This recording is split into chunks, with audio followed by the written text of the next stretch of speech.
E aí, Xildre, você que está no home office, você que está aí estudando em casa, olha só que da hora essa imagem. O que você está vendo nessa imagem aí? Você vê uma onda verdinha aqui, ó, um roteador, e essa onda verdinha ela consegue, vamos dizer assim, atravessar uma parede e ir lá para o outro quarto. Mas ao mesmo tempo, ela tem aqui simbolizando pouquinha quantidade de dados. Ela bota ali alguns logos de algumas coisas que você usa, simbolizando poucos dados. E aí você tem a de baixo dos 5 GHz, que ela não consegue muito bem atravessar a parede, só que em compensação, ela mostra um monte de íconezinho ali, simbolizando para você uma enorme quantidade de dados que ela consegue transferir.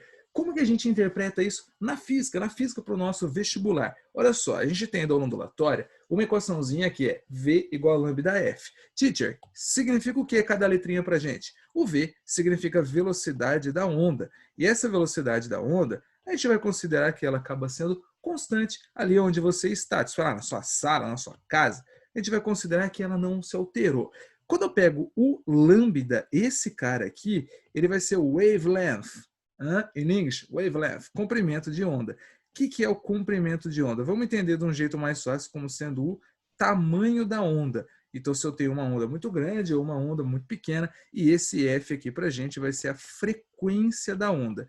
Lá quando você leu 2,4 GHz e você viu também os 5 GHz, isso é a frequência. A unidade da frequência, lembra que a gente estudou no movimento circular, no movimento ondulatório, no movimento harmônico simples. A unidade da frequência é o hertz. Então, gigahertz seria, lembra lá, quilo seria 1000, mega seria milhão, e o giga seria bilhão. Então, eu tenho bilhões de hertz ali, que é a nossa frequência de oscilação.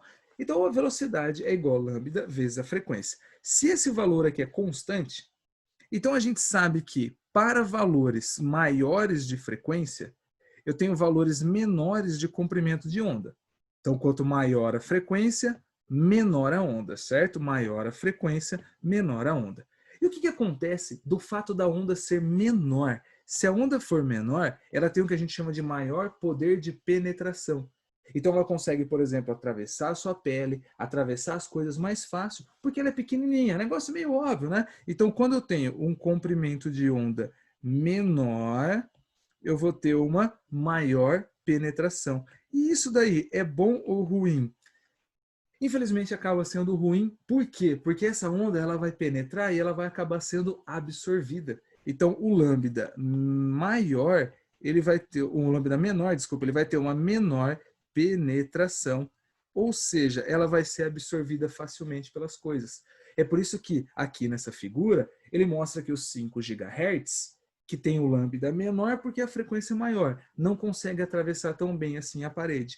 Já o 2,4 GHz, ele tem uma frequência menor, logo o comprimento de onda é maior. Sendo o comprimento de onda maior, olha só o que acontece. O nosso lambda maior, ele vai ter um menor poder de penetração. O que significaria uma menor penetração? Se a onda bate e ela atravessa, se a onda bate e é absorvida pela sua pele, ela absorveu muito bem. Agora, se ela bate e não é absorvida, o que acontece com alguma coisa que bate e não vai entrar? Ele bate e volta. Se ele bate e volta, ele tem uma maior reflexão. Então é mais fácil da onda maior ela ser refletida. Então ela vai ficar batendo, batendo, batendo, batendo, batendo, até que ela consegue atravessar os ambientes. Legal? Então, a onda que for muito pequenininha, ela não consegue sofrer essa esse bate-bate e atravessar o ambiente de um para o outro. A onda que for grandona, ela vai batendo, batendo e consegue atravessar de um para o outro. É por isso que a gente consegue enxergar alguma coisa só se ele tiver nosso campo de visão. Eu não consigo enxergar alguma coisa que está atrás da parede, porque a luz ela não faz essa reflexão por ela ser muito pequenininha. Mas o som você consegue ouvir. Então eu estou aqui na sala, eu consigo ouvir alguém que está lá no outro ambiente, no outro quarto. Porque o som é uma onda grande, ele vai batendo, batendo, batendo até que ele chega até mim. Legal esse fenômeno, né? E aí o que nós vamos usar dentro da nossa ondulatória? Presta atenção, tio, presta atenção. A gente tem uma coisa muito linda, que é o seguinte. Então, o que a gente chegou aqui? Onda pequenininha, ela não caminha muito bem assim. Onda muito grande, ela consegue ir batendo e chega em vários outros lugares. E a gente tem uma outra equação que ela está relacionando a quantidade de energia com a frequência. Então, esse E aqui para a gente vai ser a energia que uma onda carrega. Esse bagulho cortadinho, esse Hzinho cortadinho aqui, ele é chamado de constante de Planck, do lado do nosso amigo Max Planck, e aqui aparece ela de novo, a frequência.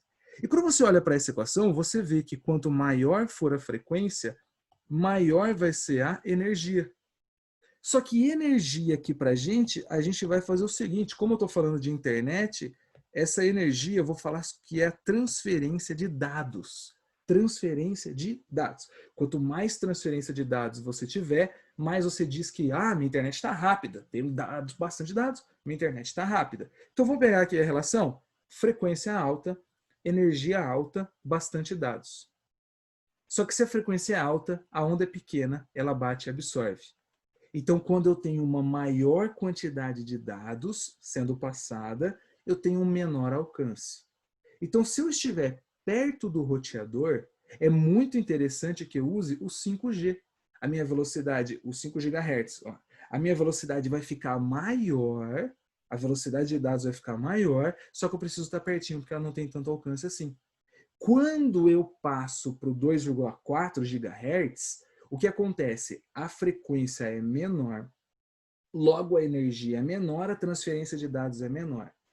Só que a onda é maior, então ela consegue bater e ir para outros lugares mais fácil.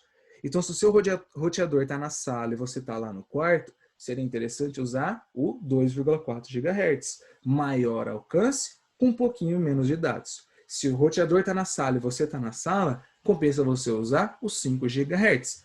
Você tem um menor alcance, só que você está ali do ladinho, e aí você tem uma maior velocidade. Então vamos juntar essas informações aqui para o nosso vestibular. Teacher, escreve aí em cima da figurinha mesmo, não tem problema não? Então vamos lá. Essa onda aqui, ela tem a frequência menor, logo ela vai ter um lambda maior. O que significa um lambda maior? Vai batendo, batendo, batendo, batendo, batendo. Então ela tem um maior alcance por causa das reflexões que ela vai sofrer. Maior alcance. E só que ela vai ter um pouquinho de menos de dados. Então, vamos colocar assim, menos dados. E aí nós vamos fazer o que a gente diz aí no mercado financeiro, o trade-off. A gente vai ter que ver o que é melhor para você, né, meu? Nesse caso aqui, a frequência é maior, o comprimento de onda é menor. E aí você vai ter o menor alcance, só que em relação a isso, você vai ter uma maior quantidade de dados. Então, vou colocar aqui mais dados. Show de bola? Então, grava essas duas equações para o seu vestibular, extremamente importante, e também na hora de você estudar para ele. Valeu, galerinha!